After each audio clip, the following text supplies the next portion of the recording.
अस्सलाम वालेकुम। मैं हूं अरसान हाशमी फ्रॉम एडेक्स ग्रुप पुर्तगाल और आज की इस वीडियो में हम बात करते हैं उन कंट्रीज़ की जहां का वीज़ा लेना पाकिस्तानी पासपोर्ट पे निस्बतन आसान है, जिसकी रिक्वायरमेंट इजी है और आप फ्रेश पासपोर्ट पे भी ये वीज़ा अप्लाई कर सकते हैं और 90% प्लस इन कंट्रीज़ में वीज़ा रेशो है। तो इस कंट्रीज़ की अगर बात करें तो मेरे ख्याल में सबसे टॉप पे आता है the number 1 top tourist destination which is Thailand. Pakistani passport पे अगर आप थाईलैंड का वीज़ा अप्लाई करते हैं तो 90% से अबव इसकी वीज़ा रेशो है और पाकिस्तान से आप डायरेक्टली एम्बेसी के थ्रू भी अप्लाई कर सकते हैं और किसी ट्रैवल एजेंट की भी आप हेल्प ले सकते हैं और ये कोई इतना ज़्यादा महंगा वीज़ा भी नहीं है और इसका वीज़ा डिसीजन भी जल्दी आ जाता है। तो अगर आपका फ्रेश पासपोर्ट है तो मेरे ख्याल में जो पहला डेस्टिनेशन है वो आपका थाईलैंड होना चाहिए। The second is Malaysia. Malaysia ने रिसेंटली कुछ अर्सा पहले अपना ई वीज़ा स्टार्ट कर दिया। इससे पहले स्टिकर वीज़ा होता था, तो ये वीज़ा अप्लाई करना पहले की निस्बत ज़्यादा आसान हो चुका है और ये वीज़ा भी आप अपने फ्रेश पासपोर्ट पे ले सकते हैं। इसकी फीस भी मुनासिब है। फीस और इनकी रिक्वायरमेंट्स पे हम किसी दिन बाद में वीडियो बनाएंगे। आज की वीडियोस में हम सिर्फ इन कंट्रीज़ को आइडेंटिफाई करते हैं जहाँ पे आपको फ्रेश पासपोर्ट पे, पाकिस्तानी पासपोर्ट पे वीज़ा मिलना आसान है। Third one is Sri Lanka. Sri Lanka के भी ई वीज़ा है, वीज़ा ऑन अराइवल भी है और आप ट्रैवल एजेंट के थ्रू ई वीज़ा इसका पहले भी ले सकते हैं। ये भी वीज़ा लेना काफ़ी आसान है और 24 घंटे में ये वीज़ा इशू हो जाता है और जब आप एयरपोर्ट पर पहुँचते हैं तो आपके वीज़ा के ऊपर इसका एक छोटा सा स्टिकर लगा दिया जाता है।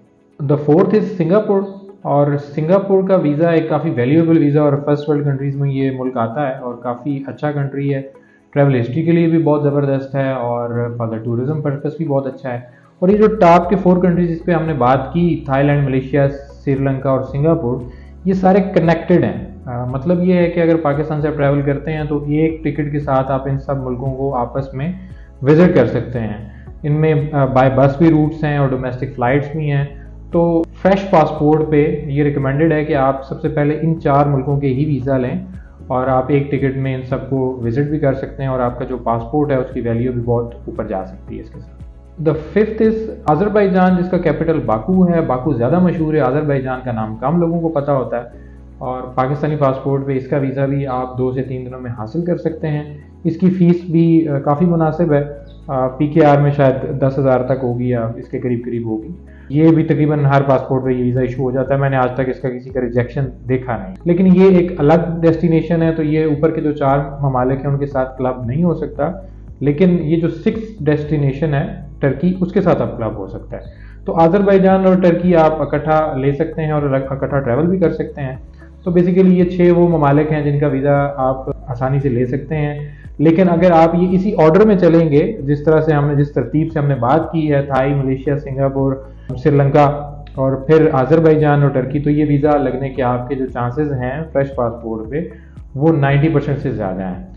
ये वीज़ा जब आपको मिल जाएंगे और आप इनका ट्रैवल कर लेंगे तो वापस आने के बाद आपको यूरोप में अपना वीज़ा अप्लाई करना चाहिए और मेरे ख्याल में आपके जो चांसेस हैं वो 90% अबव होंगे यूरोप के भी। फ्रेश पासपोर्ट पे आप जब अप्लाई करेंगे तो वीज़ा लगने के चांसेस बहुत मिनिमम है। पाकिस्तान से अपॉइंटमेंट के भी मसले हैं, ये सारी चीज़ें हैं। मेरे ख्याल में आपको काफ़ी इस वीडियो से हेल्प मिलेगी।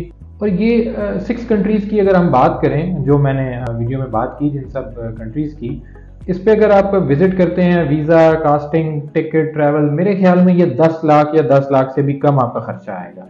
और जो टाइम आपको चाहिए वो 6 से 7 महीने चाहिए।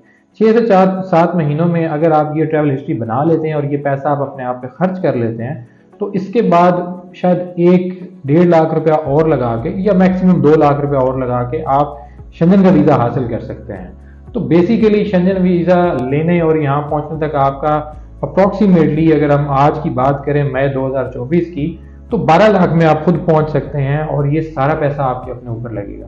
आप एक दफ़ा ये सोचें कि अगर ये ममालिक आप विज़िट करते हैं, इन कंट्रीज़ का आप खुद टूर करते हैं, तो आपको कितनी ज़्यादा इन्फॉर्मेशन खुद को मिलेगी, आपको नॉलेज कितना मिलेगा। और अगर आप उसके बाद शेंजन में मूव होते हैं तो आपके लिए निस्बतन चीज़ें बहुत आसान होगी as compare to the person जो पाकिस्तान में किसी एजेंट को 35-40 लाख रुपया दे के डायरेक्टली शेंजन या यूरोप में अराइव हो रहा है, उतर रहा है और उसके पास किसी किस्म का नॉलेज नहीं है।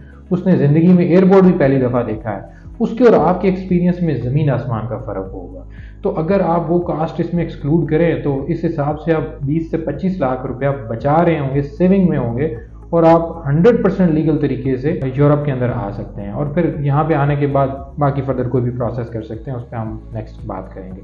तो बेसिकली वीडियो बनाने का ये मकसद था, जो लोग पूछ रहे हैं कि जी हम यूरोप कैसे आ सकते हैं, पासपोर्ट हमारा बिल्कुल नया है, कोई वीज़ा नहीं लगा हुआ, हमें कोई एजेंट बता दें या आपको खुद प्रोसेस कर दें, पैसे हमारे पास पड़े हुए हैं, तो उनके लिए एडवाइस है कि वो इस प्रोसेस को फॉलो करें। और ये प्रोसेस बहुत ही आसान है, कोई इतना ज़्यादा मुश्किल नहीं है। इन सब कंट्रीज़ की जो रिक्वायरमेंट है वो भी बहुत आसान है। सिंपली एक बैंक अकाउंट आपको चाहिए होता है, पासपोर्ट चाहिए, पिक्चर्स चाहिए, वीज़ा एप्लीकेशन के फॉर्म चाहिए। इसमें हम भी आपको सारी असिस्टेंस दे सकते हैं। मेरे ख्याल में बहुत सारे लोगों को ये बात समझ आ गई होगी और इस चीज़ को आप फॉलो करें तो आप बहुत ही कम कास्ट में शंघन पहुंच सकते हैं। Thank you very much, keep watching, follow us on every channel, और इस तरह की मज़ीद वीडियोज़ इंशाल्लाह इस चैनल पे आती रहेंगी, टिकटॉक पे भी, यूट्यूब पे भी। Stay tuned. अल्लाह हाफिज़।